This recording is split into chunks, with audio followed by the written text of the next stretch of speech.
on the news. Forcefully taking homeless people suffering from mental health issues to the hospital. It's a policy New York City's mayor says is a must, but is it moral? If you don't have those supports, people are just going to keep going through that system over and over again.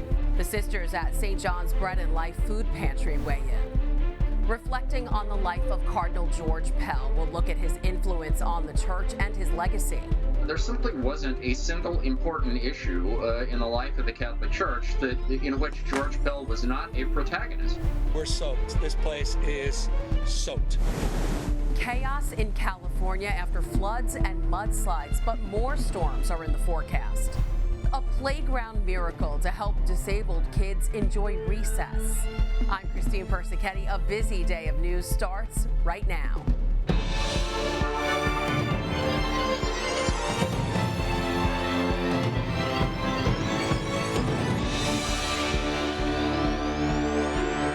Removing homeless people from the streets and hospitalizing them. It's a new policy from the mayor's office, but is it helping or hurting the crisis? Mayor Eric Adams' directive is making waves across sectors of public service in New York City. The mayor said he has a moral obligation to help, but is that the most moral solution? Currents News' Jessica Easthope explores the issue through the lens of St. John's Bread and Life Food Pantry that works with tens of thousands of homeless every year. The day gets underway at St. John's Bread and Life. It's a mixed bag, both inside and out. The people waiting online to get food from the pantry or a hot meal come from all walks of life. Nearly 300,000 of them will get food here throughout the year. Many are homeless. I believe that this place exists for people in crisis to come to. We're going to do eggs. Sister Marie Sorensen and Sister Caroline Tweedy are in charge of Bread and Life's operation. Both have experienced clients in mental crisis. If they feel someone online is a danger to themselves or others, they call 911. We try to talk the person into getting that kind of care that they need. And sometimes they refuse it, and we have to respect that. But we do try our best to support them. But soon, they might not be able to refuse help. Late last year, Mayor Eric Adams announced an expansion of resources and guidance to a directive to involuntarily hospitalize homeless in crisis. I know some people may look at what we're doing saying that we are trying to do something to take away the right of people. No, we're not. It's a measure Bread and Life knows is necessary in some cases. Because we're not saying throw people in jail, lock away the key. We're saying secure them so they can get the help that they need. Bread and Life offers social services to clients, but supportive housing with life skills training and employment assistance on site is ideal because they've seen it work. If they're put back into the community, who is going to support them? We need housing. We need supportive housing. It's been a lifesaver for them. They've been able to get off the street. They've been able to get out of the shelter and live in a very safe, secure environment. According to the mayor's office, New York State mental hygiene law allows Mayor Adams to issue this kind of a directive. Though first responders and outreach workers have the legal authority to bring someone in for treatment, only a clinician can determine whether or not they need to be hospitalized. In Bedford-Stuyvesant, Jessica Easthope, Currents News. To donate or volunteer at St. John's Bread and Life, just go to their website, breadandlife.org. Catholics are remembering Australian Cardinal George Pell tonight, the most senior Catholic official to be convicted, then acquitted of child sex abuse charges, has passed away. The 81-year-old died Tuesday from complications after hip surgery. The last years of Australian Cardinal George Pell's life were difficult. For 404 days, starting in 2019, Pell sat isolated in a prison cell, wrongly convicted of sexual abuse based on a single testimony against him. He spoke after those charges were overturned in 2020. The case that was referred to the judges, I thought, was ridiculous. The 81-year-old died on Tuesday of cardiac arrest following hip replacement surgery in Rome. In 2014, the Cardinal served in Rome as Pope Francis's first ever Secretary for the Economy to bring order and transparency to Vatican finances. And since his 2020 acquittal, Cardinal Pell lived in the Vatican, where Pope Francis welcomed him and publicly defended him. Recently, after the January 1st Mass in St. Peter's Basilica, Pell thanked the Pope. I was very grateful for his support. He's always supported me personally during my considerable difficulties, and I was very pleased to hear him twice acknowledge my contribution on the financial front. I'm very grateful. During his time in prison, Cardinal Pell's faith never wavered. The importance of forgiveness, of struggling to forgive, is good for peace of heart and peace of mind. George Pell was made a cardinal by Pope John Paul II in one of his last consistories in 2003. He also served on the Council of Cardinals from 2013 to 2018.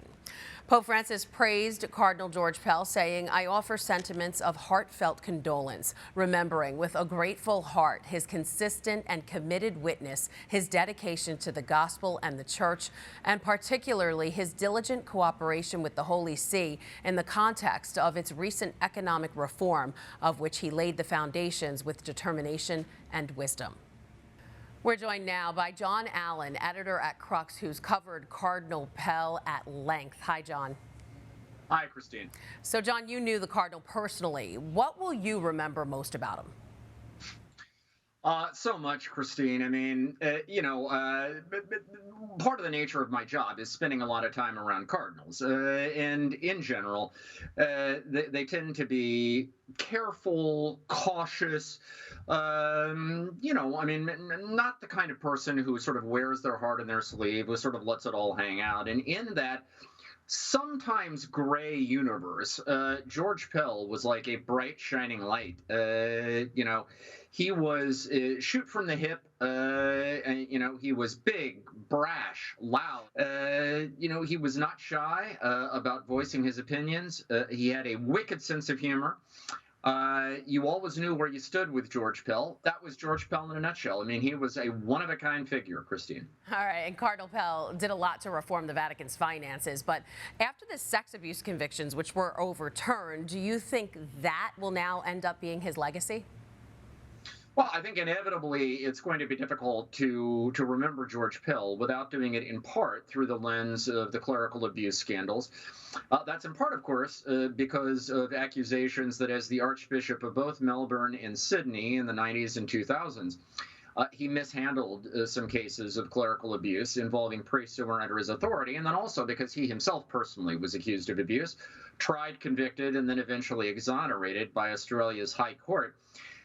He still is a lightning rod in that area. Some see him as the public face of the church's denial and cover-up. Others see him as an innocent victim who was prosecuted unjustly and sort of turned into a scapegoat.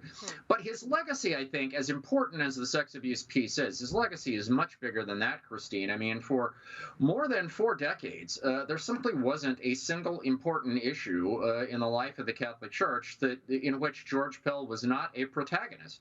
I think he was the field general in some ways of the more conservative or traditional wing of the Catholic Church, especially in the English-speaking world.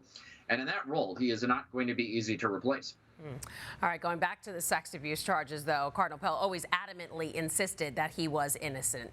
Did that send a message maybe to other priests to fight back and not let false accusations, ruin their lives? I do think that emboldened a lot of priests who felt they had been unjustly accused to mount a stronger defense. Because let's face it, the sad reality is that the Catholic Church swung from a situation that lasted for far too long, in which victims were dismissed and never believed, to a new climate almost overnight in which if a cleric was accused, there was an almost automatic presumption of guilt. That where's there smoke, there had to be fire. And of course, inevitably, in an environment like that, there are going to be cases in which someone is unjustly accused. And I think for such people, George Pell has become a symbol of how if you insist on your defense strongly enough and coherently enough, you can eventually persuade people of its truth. All right, John Allen, editor of Crux, thanks so much for joining us today. You're welcome. A requiem for Cardinal George Pell will be held at St. Peter's Basilica in the Vatican. Following the requiem, his body will be brought back to his home country of Australia for a funeral mass and a crypt burial at St. Mary's Cathedral in Sydney. Cardinal Pell's death comes just days after the funeral of Pope Benedict XVI. The tablet produced an in-depth account of Pope Benedict's life and death. This week's edition includes historical family pictures of the young emeritus and key moments during his papacy. Don't miss this special edition of the tablet covering the life of Pope Benedict XVI. You can subscribe to the paper online at thetablet.org. You can also pick up a copy of this week's paper at your local church this weekend. Also tonight, a computer malfunction grounding planes. No U.S. departures will happen today until 9 a.m. Now the fallout from this FAA meltdown.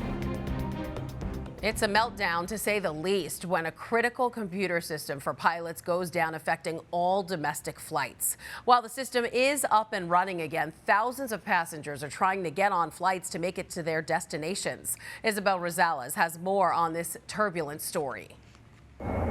Flights once again in the air after the system the FAA uses to provide pilots with pre-flight safety notices failed overnight, causing the agency to institute a nationwide ground stop briefly Wednesday morning. More than 8,000 flights within, into, or out of the U.S. delayed as of Wednesday afternoon, and more than 1,000 were canceled. The order was lifted shortly before 9 a.m. Wednesday, once the system was restored, but not before wreaking havoc on travelers' itineraries. It's supposed to be like 11 or 12 when we landed, now it's going to be 2, and we're missing the first week for a funeral. Department of Transportation Secretary Pete Buttigieg says the notice-to-air mission system is critical. This is a standardized, uniform way for getting important safety messages out to airports, aircraft, and airlines. For example, if a runway is closed or maybe a navigation beacon is out, something that a pilot would need to know for safety reasons. Very important, of course, for that information to be flowing efficiently. Though failures have been rare, Buttigieg says the Department of Transportation is launching an investigation into the system's possible vulnerabilities. That broader question is a real one. What are the redundancies? What are the backups? What are the means to make sure that a disruption like this does not happen? For those flying Wednesday, officials say delays are likely to continue throughout the day as airlines work to recover from the backlog. In Washington, Isabel Rosales, Currents News. The New York City nurses' strike is continuing into its third day. Some progress was reportedly made during negotiations, but no official deal as of yet. Over 7,000 nurses between Mount Sinai Hospital and Montefiore Medical Center are picketing. Nurses are stressing the staffing concerns more than their pay, saying that they're suffering from burnout. The machete-wielding suspect, who's accused of attacking 3 NYPD officers on New Year's Eve, is facing federal terror charges. Authorities say 19-year-old Trevor Bickford pulled out a machete near Times Square hours before the ball drop and attacked the 3 officers, striking 2 of them in the head. The complaint says Bickford was on a jihadist mission. He faces up to 80 years in prison. There's a lot more news headed your way. More rain, more flood, more mud, more cleanup. Bracing for the chaos, California residents prepare for another round of heavy storms as crews work overtime to prepare for the worst. Answering prayers, there's more good news involving Demar Hamlin's recovery after his heart stopped on the football field. Then this. To be able to have that equal playtime at playground is just pretty darn special. The mystery donation that's allowing kids to enjoy recess at school. As the fog lifted and the world watched. The casket being brought out from the Basilica into St. Peter's Square. They're really being very true to his request to celebrate something simple. Currents News was live in New York. I believe Cardinal Ratzinger did the Mass when John Paul II died. And the Vatican. He had his rosary in his hands, his crucifix. It was just a beautiful, beautiful, moving moment. Bringing you closer to the final farewell of Pope Benedict XVI in St. Peter's Square. Holy Father arriving now.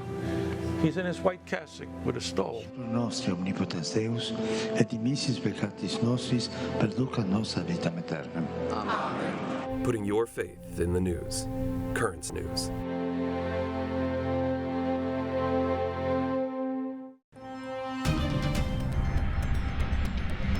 And And now a news alert. From gigantic sinkholes to neighborhoods covered in water and mud. It's a catastrophe in California.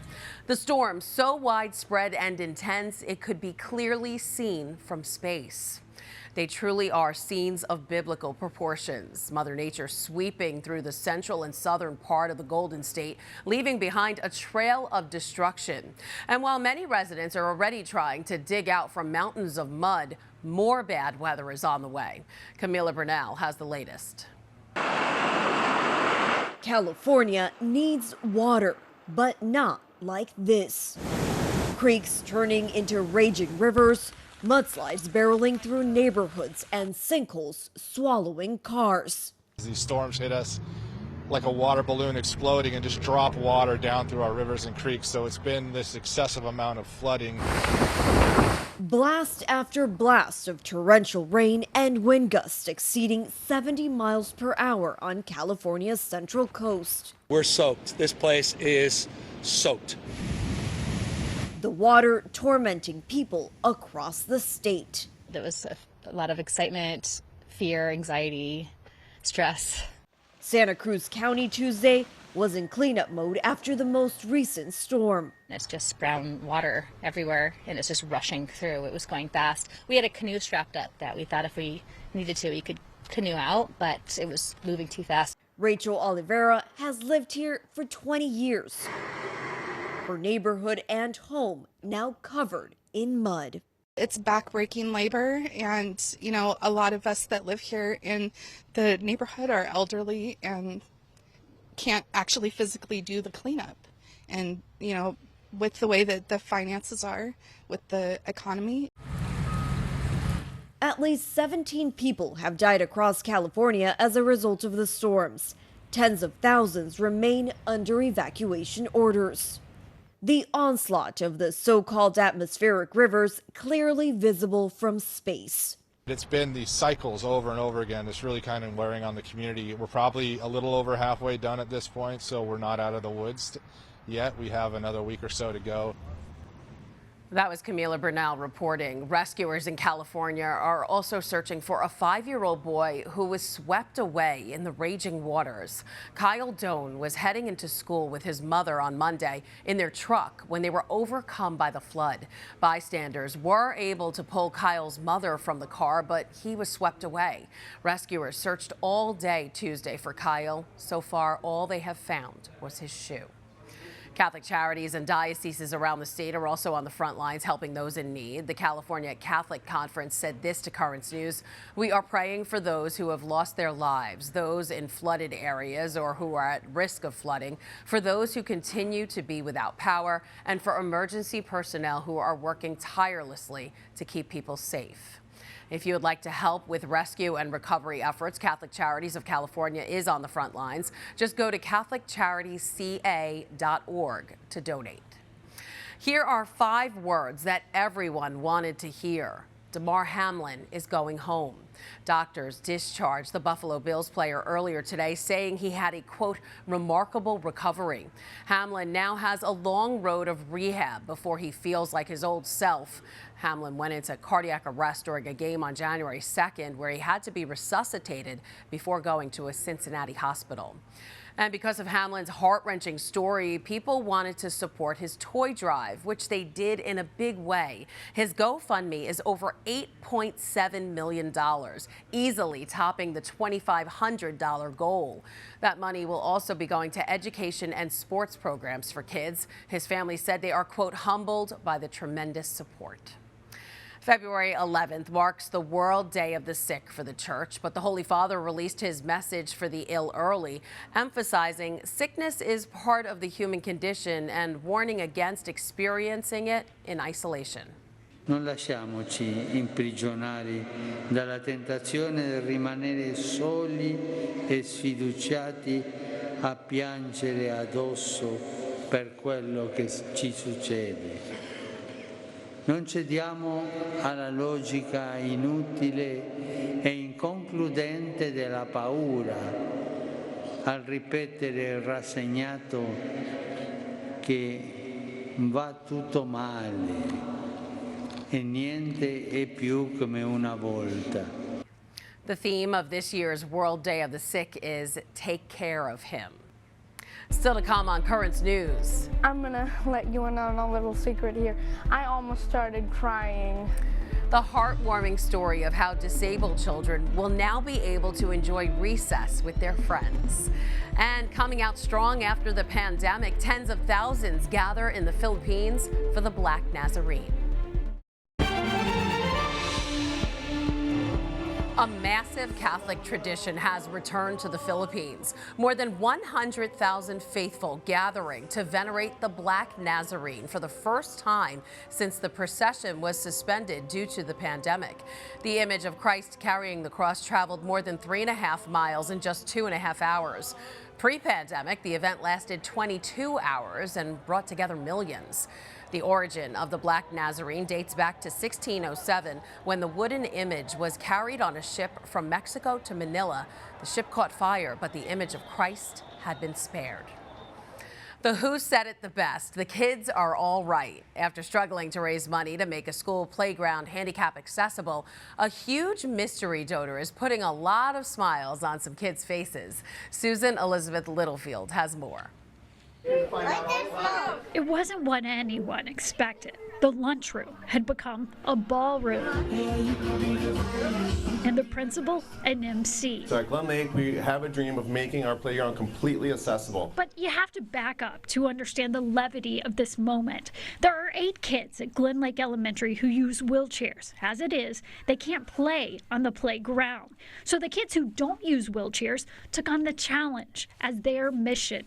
Cold calling, door knocking, to try and pay for pricey, accessible equipment. You give the other people the opportunity to also have fun, which feels really good. Back to that disco party. So proud of all the efforts. Miss Julian got a call that prompted this surprise celebration. Somebody had seen our news story, and they were living in Minnesota, and they reached out to their financial advisor. And just like that, We've found out is recently there's been an anonymous donor, an individual who lives in Minnesota who also has accessibility challenges, who saw what we were doing and wanted to help out in a gigantic way. We have a donation of $200,000.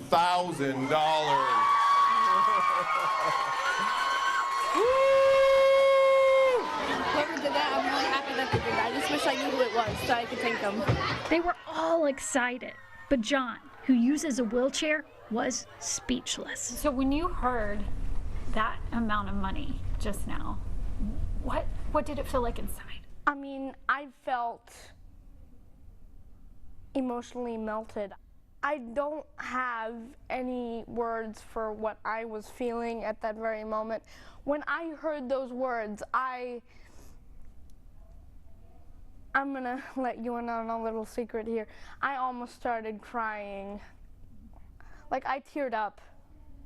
And hearing those words come from the principal of the school really tells me this is going to happen. To be able to see how much love and how loved they feel, that other people are fighting that for them, to be able to have that equal playtime at playground is just pretty darn special. They're making me cry, too. That was Susan Elizabeth Littlefield reporting. Now, the kids aren't stopping there. They want the full playground to be handicapped accessible, not just the swings, so the fundraiser will continue. A fully overhauled playground can cost as much as $1 million, so they need a lot more donors. And that is Currents News. I'm Christine Persichetti. Thank you for joining us, because we are putting your faith in the news. Hope to see you again next time.